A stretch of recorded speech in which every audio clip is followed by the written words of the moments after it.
Good day, I'm Stacey Ann Smith, and this is your JIS News for Thursday, October 29.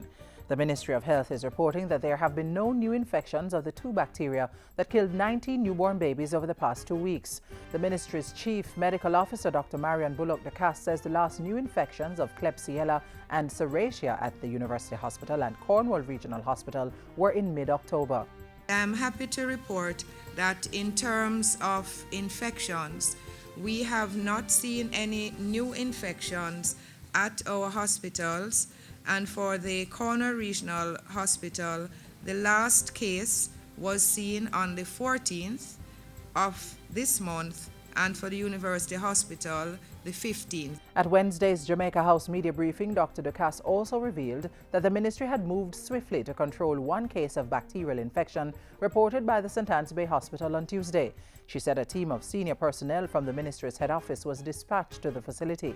This team is currently at the St. Anne's Bay Hospital conducting an assessment and to ensure that the appropriate recommendations are in place. This, I should point out, is not an outbreak. This is one case that has been identified, and it was appropriately reported through our survey and system channels, and therefore we were able to respond immediately. The chief medical officer expressed condolences to families of the babies who died from infections at UWI and Cornwall Regional. She assured that the Health Ministry's technical team continued to work with teams in the institutions to prevent any new infections and to ensure the best outcomes for newborns. The north-south leg of Highway 2000 is still on track to be completed early next year. Prime Minister Portia Simpson-Miller led a tour of the project Wednesday and expressed satisfaction with the level of work completed so far. She also praised the fact that a reported 1,000 Jamaicans were helping to execute the work. I'm extremely pleased that the majority of workers are Jamaican workers, and I've seen some work that have been done by the Jamaicans that I'm sure it's new skills being passed on to our people by the Chinese, and I think that is also very impressive. In the meantime, Managing Director of the National Road Operating and Constructing Company, Ivan Anderson, explained that the toll plaza at Mount Rossa would be removed and replaced by the exit plaza at Treadways to make way for new toll arrangements on the highway. So along the highway, there won't be any toll plazas. You won't drive through any toll plaza anymore. At the start, you get a ticket, and wherever you exit, you'll pay your toll.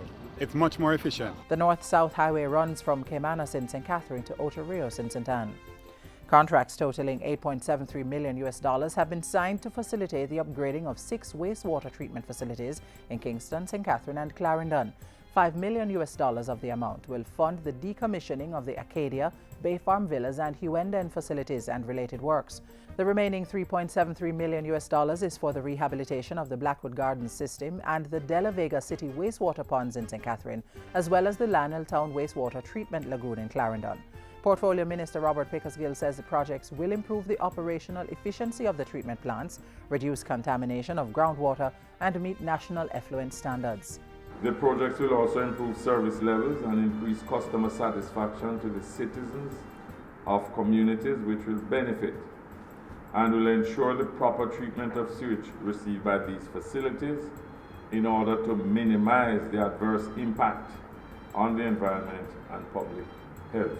The contractor is Surrey Paving and Aggregate Company, and the work is part of the Caribbean Regional Fund for Wastewater Management, or CREW project. The National Solid Waste Management Authority, NSWMA, is to get 70 new garbage compactor trucks within the next 6 to 8 months to improve garbage collection and disposal. Information Minister Senator Sandria Faulkner says Cabinet has approved a contract for the purchase at a cost of €1.97 million. There is an urgent need to replenish the NSWMA's fleet. Renault garbage compactors have proven more reliable than others, as spare parts for these vehicles are easily accessible locally. Minister Faulkner says while the NSWMA has 52 units for the collection and disposal of domestic and commercial waste, it needs a fleet of 172 trucks to operate at optimal efficiency.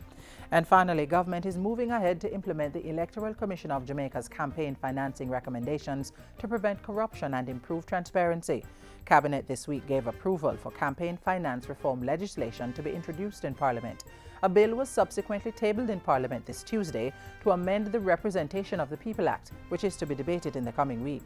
Among some of the specific amendments provided for in the bill are restrictions to political spending with a view to preventing corruption, promotion of political equality, and keeping influence of special and private interests under control, preventing the control of government and the use of power for private benefits, and provision of transparency and accountability of elected officials. And that's it for JIS News today. I'm Stacey Ann Smith. Thank you for watching.